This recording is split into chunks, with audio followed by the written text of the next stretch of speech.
So hello all of you. आज की इस वीडियो के जरिए मैं आपका एक बहुत बड़ा डाउट क्लियर करने जा रहा हूँ। आप हर साल पेपर में देखते होंगे कि जोसा के लास्ट में कभी कभी 8 लाख 9 लाख 9.5 लाख पर एनआईटी मिल गई, ऐसा आप हर साल सुनते होंगे। ऐसा हर साल कुछ केसेस निकल जाते हैं, ठीक है। तो उसी सिलसिले में आज का वीडियो है। तो आपका ये सबसे बड़ा डाउट होता है, क्या भी ऐसा सही में होता है? मतलब बिल्कुल होता है। क्या ऐसा हमारे साथ भी हो सकता है? हो सकता है, लेकिन इसके लिए कुछ कंडीशंस है। उसी कंडीशंस के बारे में मैं आज की वीडियो में आपको समझाऊंगा कि किस कंडीशन में अगर आप फिट बैठते हो तो आपको ऐसे आपके साथ भी ऐसा हो सकता है, ठीक है। सबसे पहले ये कि ये कहाँ पे होता है। ज्यादातर ये जो है वो नॉर्थ ईस्टर्न स्टेट में देखा गया है। नॉर्थ ईस्ट के जो स्टेट्स है वहां ये ज्यादातर होते हैं, ठीक है। और लोअर ब्रांचेस मिलती है, लेकिन जरूरी नहीं है कि नॉर्थ ईस्ट में ही हमेशा ये हो, ठीक है। और जरूरी नहीं है कि हमेशा ये लोअर ब्रांचेस ही आपको दे के जाए। कभी कभी अच्छे ब्रांच भी दे के चले जाते हैं बहुत पीछे तक। अब मैं कंडीशंस की बात कर लेता हूं कि कब ऐसा होता है, ठीक है। देखो होता क्या है कि आपको ये पता होगा कि आपके मान लो कि आप किसी भी स्टेट से बिलोंग करते हो, ठीक है। सबसे पहला कंडीशन ये होना चाहिए, मान लो कि आपकी जो है वो आप किसी कैटेगरी में हो। मान लो कि आप ओबीसी में आते हो, ठीक है। ओबीसी में आते हो, मान लो वहां आपको पता है कि 27% सीट रिजर्व्ड है किसी भी एनआईटी के में ओबीसी कैंडिडेट्स के लिए, ठीक है। तो सबसे नंबर 1 कंडीशन ये होना चाहिए, मान लो कि वहां पे 1000 सीटें हैं उस कॉलेज में। इसका मतलब है कि 270 सीटें पे ओबीसी कैंडिडेट्स ही आ सकते हैं, ठीक है। उसके अलावा इन 270 पे तो और कोई नहीं आ सकता, चाहे कट ऑफ कितनी भी पीछे चली जाए, ठीक है।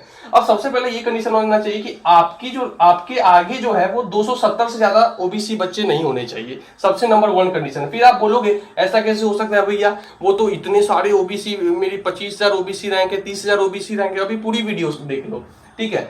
270 ऑब्वियसली ये होना बहुत मुश्किल है। दूसरा कंडीशन ये है कि चलो ऑल इंडिया में तो इतने नहीं हो सकते। 50% सीट जो है वो आपके होम स्टेट के लिए रिजर्व है। यानी कि अगर हम इसका देखें तो 27%, 270 और 130 सीट के अप्रोक्स, 135 सीट के अप्रोक्स आपकी स्टेट, यानी आपके स्टेट में ओबीसी कैंडिडेट्स की संख्या 135 से कम होनी चाहिए जो आपसे आगे हो। तो बोले कि नहीं नहीं भैया ये भी पॉसिबल नहीं है, ये कैसे हो सकता है? ठीक है भाई, ये भी मैंने मान लिया कि ये भी पॉसिबल नहीं है कि आपकी स्टेट में तो बहुत सारे ओबीसी कैंडिडेट्स होंगे जो आपसे आगे होंगे, ठीक है।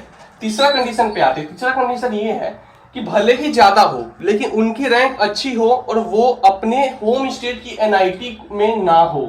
होम स्टेट की एनआईटी में ना हो कि वो अदर स्टेट की एनआईटीज में जाए। ज्यादातर बच्चे, मान लो कि 135 सीट्स है तो अगर 134 बच्चे भी, देखो, जिन स्टूडेंट्स की भी इस बार अच्छी रैंक नहीं आ पाई है वो अगर सिर्फ और सिर्फ एनआईटीज के लिए अगर अगले साल प्रिपरेशन करना चाहते हैं तो कहीं जाने की जरूरत नहीं। वैसे भी टाइम काफी कम है। आप जाइए अनअकैडमी पे, आपका एक बैच शुरू हो रहा है 13 अक्टूबर से। लकी जेठानी सर, कार्तिकेय पांडे सर, शिखा मुंजाल मैम, प्रवेंद्र तोमर सर और निकिता तिवारी मैम आपको वहां पे पढ़ा रही होंगी। और उसके बाद अगर जो बच्चे जेई मेन और जेई एडवांस पर दोनों पे फोकस करना चाहते हैं, अगले साल ड्रॉप ले रहे हैं, वो Vineet Lomba sir, Vivek Chauhan sir, Vishal Kumar sir, Shivangi Batra ma'am, Nikita Tiwari ma'am का कोर्स 13 अक्टूबर से ही स्टार्ट हो रहा है। ये दोनों पे फोकस करेंगे। अब जाइए इनरोल कीजिए। आपको अगर डिस्काउंट चाहिए तो AMIT SIGH का कूपन कोड इस्तेमाल करिएगा, आपको वहां पे 10% ऑफ मिल जाएगा। और भी ज्यादा डिस्काउंट चाहिए, इनका एक स्कॉलरशिप टेस्ट हो रहा है संडे को, जाइए वहां पे फ्री है, इनरोल करिए। AMIT SIGH डालिएगा, फ्री में इनरोल हो जाएगा। वहां एग्जाम दीजिए, अगर आपका अच्छा स्कोर आता है तो हो सकता है कि आपको वहां पे डिस्काउंट मिल जाए।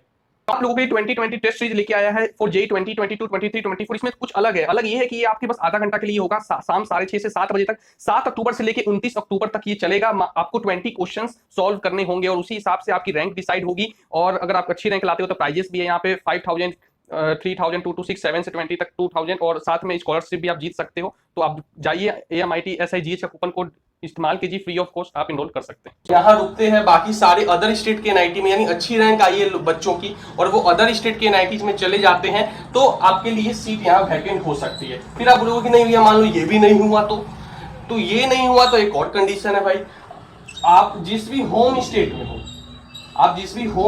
में हो उसका जो एनआईटी है उसमें कुछ ऐसे ब्रांचेस रह जाते हैं जो लोअर ब्रांचेस है। इसलिए मैंने आपको पहले बताया कि ये लोअर ब्रांचेस में होता है।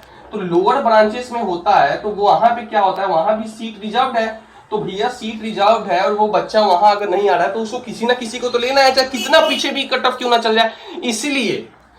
इसलिए ऐसा होता है कि 9 लाख तक भी मिल जाती है। तो वो ब्रांच कोई लोअर सा होना चाहिए जहां पे वो सीट खाली रह जाए, वो बच्चे वहां ना लेके दूसरे स्टेट में चले जाए या दूसरे कॉलेजेस ले ले, कहीं ले ले, आपके लिए सीट बच जाए जहां तक भी आपकी रैंक है। ठीक है, वहां तक जब 9 साढ़े 9 लाख तक चली गई तो इसे सोचो। और जो मैंने पहला कंडीशन बताया कि 270 कैंडिडेट, मान लो ये तो ओबीसी का, इसी तरह ईडब्ल्यूएस 10% सीट रिजर्व है, उसी तरह एससी एसटी, तो जो सीट रिजर्व्ड है तो वहां पे आपके अलावा वो किसी और कैटेगरी के स्टूडेंट को ले ही नहीं सकते, चाहे जितना पीछे तक रह जाए या खाली रह जाए। इसलिए मैंने आपको पहले बताया कि नॉर्थ ईस्टर्न स्टेट में होता है। नॉर्थ ईस्टर्न स्टेट में क्या होता है कि पॉपुलेशन कम है, डेंसिटी कम है, तो नंबर ऑफ कैंडिडेट्स भी कम है, ठीक है, और एनआईटीज में लगभग उतनी ही सीटें हैं और 50% सीट होम से स्टेट के लिए रिजर्व्ड है, ऊपर से 50% ये रिजर्वेशन, ऊपर से आपका कैटेगरी रिजर्वेशन, तो इतने रिजर्वेशन के बाद लोअर ब्रांचेस, तो ये पॉसिबिलिटी हो जाती है।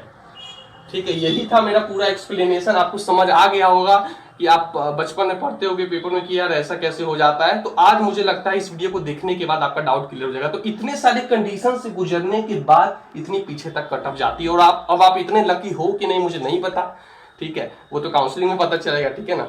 ऐसा यूपी बिहार में देख लो इतनी पॉपुलेशन है तो वहां तो इम्पॉसिबल सा है, ज्यादातर स्टेट में इम्पॉसिबल ही लगता है ये सब चीजें कि इतना पीछे 9-9 लाख तक मिल जाएगा, क्योंकि एनआईटी कोई छोड़ता नहीं है, ठीक है। और नॉर्थ ईस्ट में मिलने का सबसे बड़ा कारण ये भी है कि वहां पे इधर के बच्चे कम जाना चाहते हैं तो वो सीट खाली रह जाती है, तो वहां के जो बच्चे हैं वो होम स्टेट आरक्षण से कम, जो जनरल 50% सीट्स है, मान लो 50% होम स्टेट के लिए रिजर्व है ना, तो भैया जब 50% होम स्टेट है, 50% अदर स्टेट है, जब अदर स्टेट के बच्चे ही नहीं आएंगे तो होम स्टेट के बच्चे वहां चले जाएंगे ज्यादातर, है ना, तो वो भी फिर सीट बच जाएगी। तो ये सारी कंडीशन लेके नॉर्थ ईस्ट में जनरली ये देखा जाता है।